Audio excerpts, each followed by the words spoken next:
Hello and welcome to Saki Tech. As you may have heard, Samsung recently announced their latest range of the new Galaxy Tab 3 series of tablets with a 7-inch, an 8-inch, and a 10-inch variant.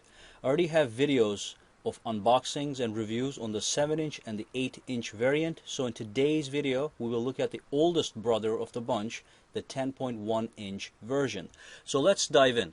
So the standard version of the 10.1-inch Wi-Fi version has a starting price of $399, available in either brown or white colors, with 16 gigabytes of flash storage built right in. It does come with a micro SD expansion slot, so you can add up to 64 gigabytes of space if needed.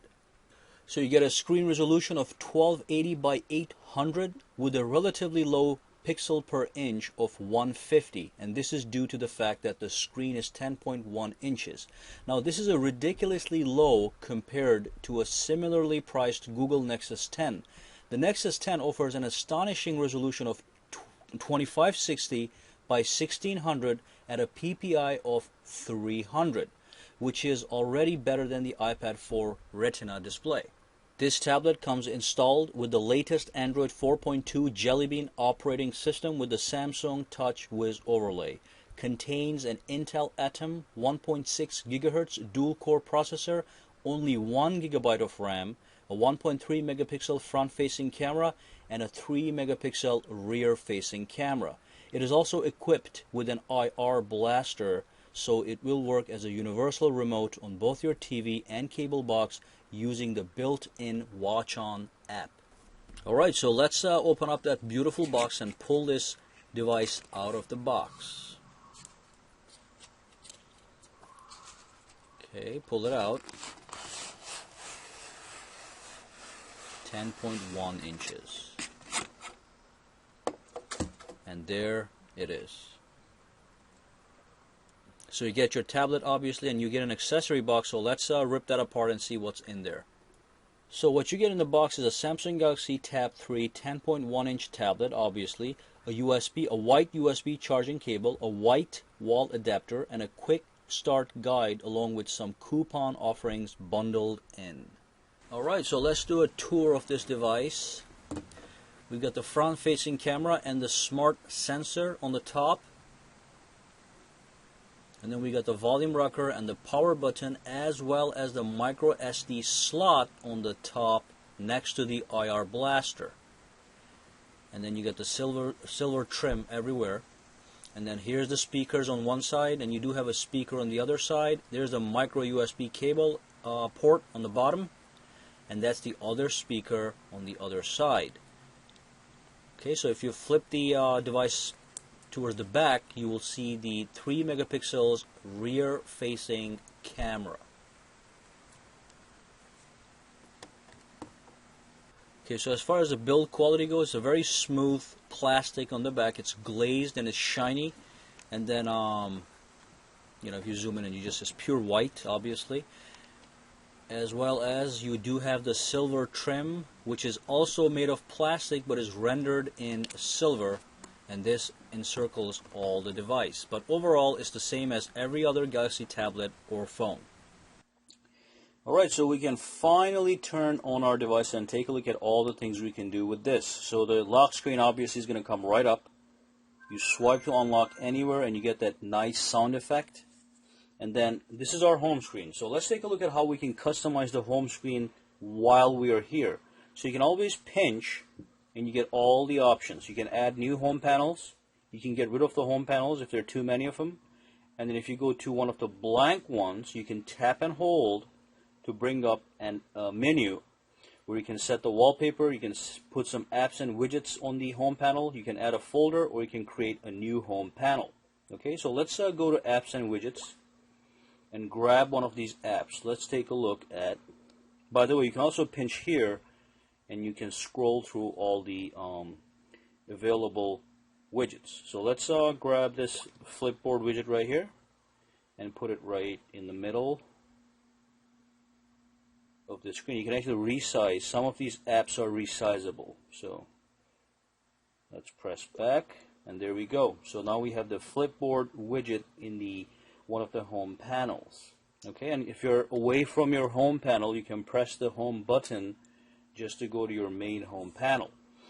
Now, another way to actually customize your home panel is to use the capacitive menu button down here. If you press that, you also get the option to add apps and widgets, create a folder, set a wallpaper, edit the page, go to Google search right from here, go to settings, and you have the option to get some help.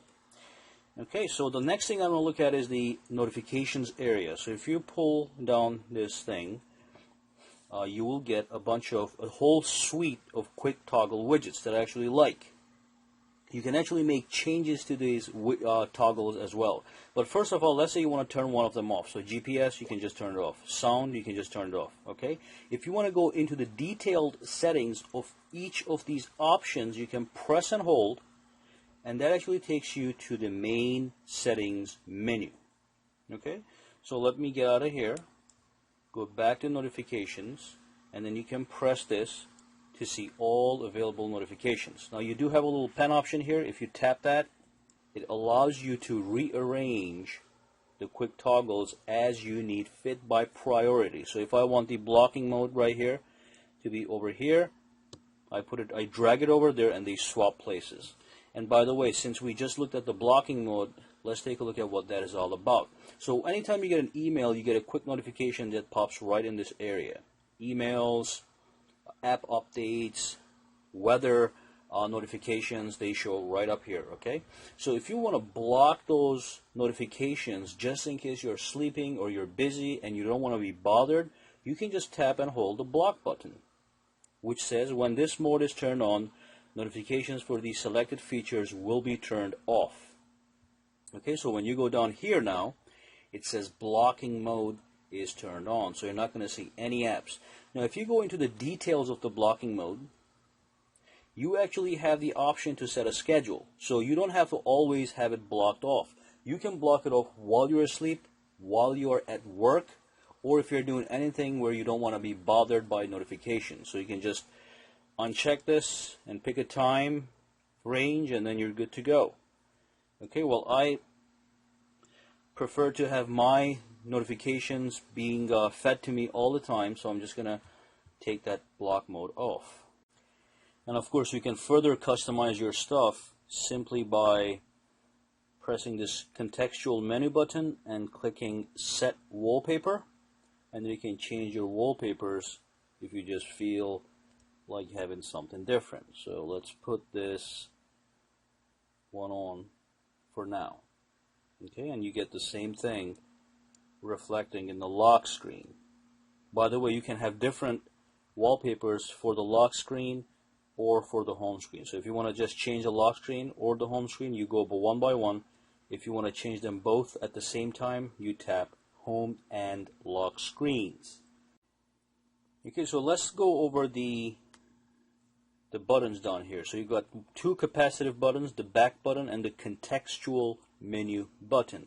So if you go to any of your apps and you press the contextual menu button, you get the options available to you for that specific app.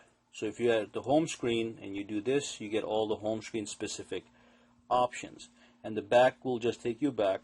At the same time, if you press and hold this guy, it takes you to Google search. Okay? And then if you want to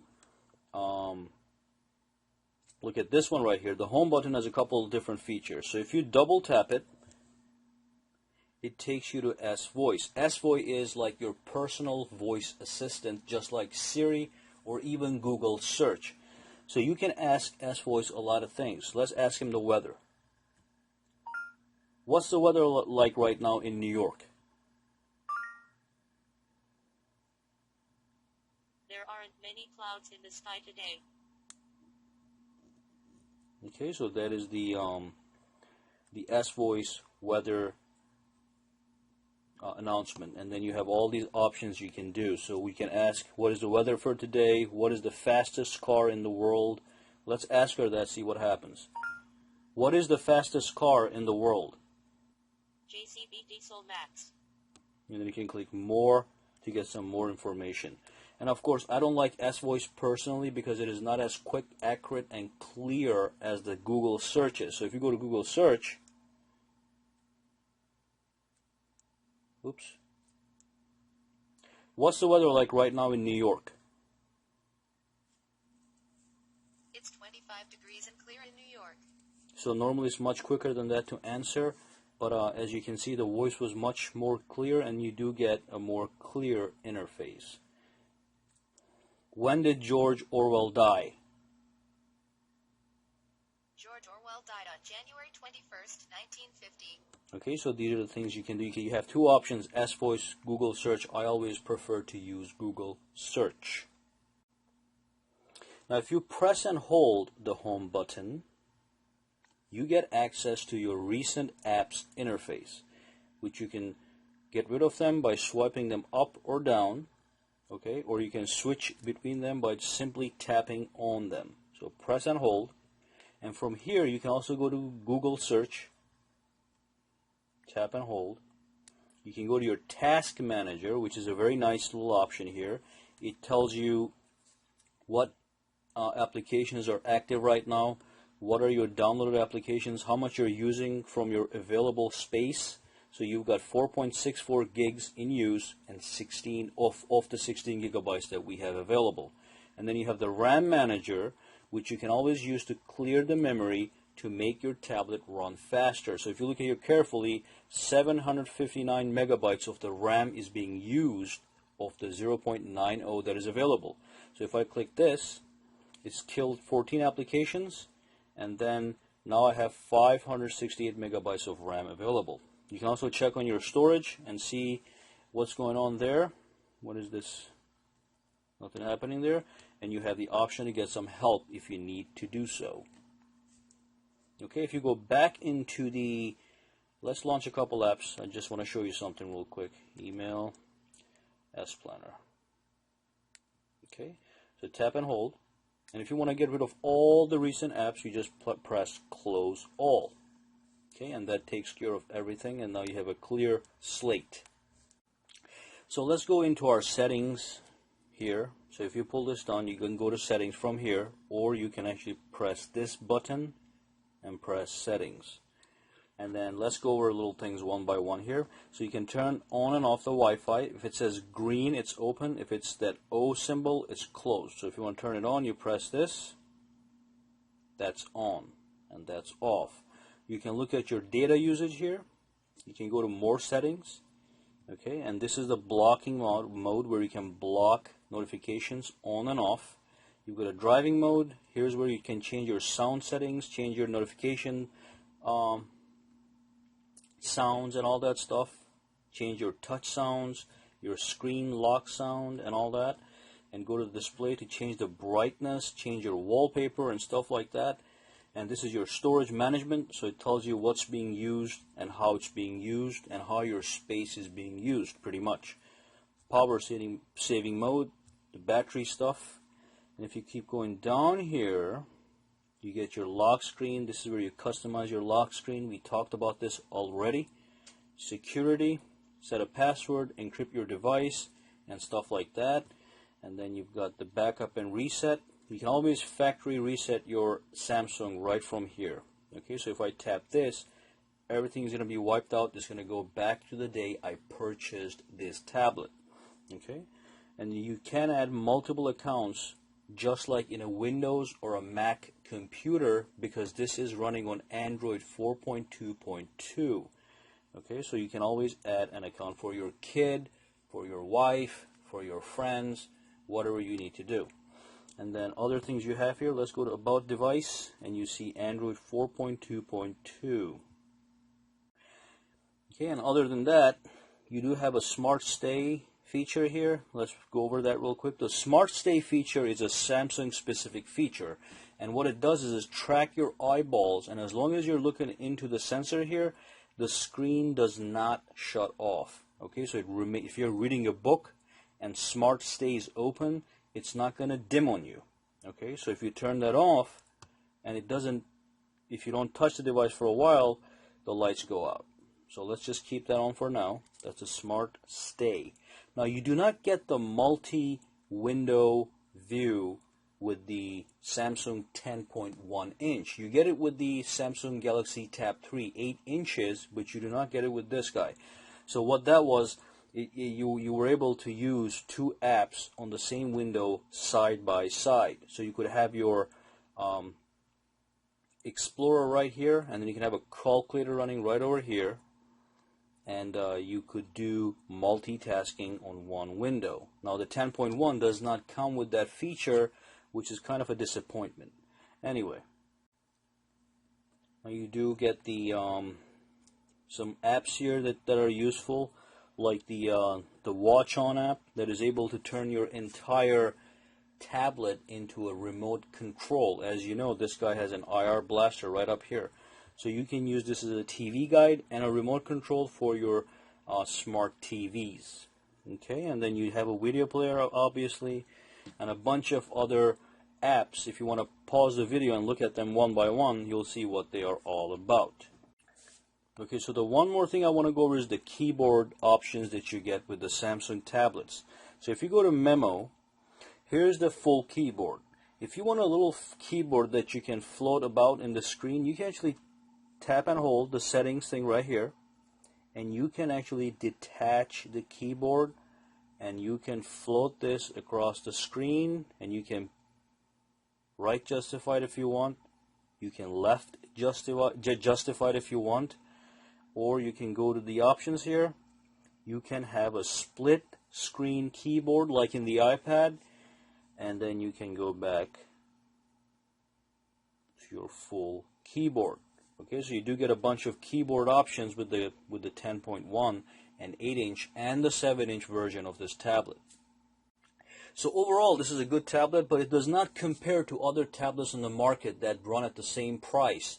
For example, the Nexus 10. The Google Nexus 10 has an amazingly high resolution and an amazingly crisp screen, and it's got at least 2 gigs of RAM. This guy only has 1 gigabyte of RAM. Even the little brother, the 8-inch tablet, has 1.5 gigabytes of RAM. So that is kind of disappointing also with this guy, especially for the $400 price tag. And then you also sense some lag every now and then. So this is not a super smooth device. The Nexus 10, the iPad, they're in the same price range, and they're supremely smooth with no lag whatsoever.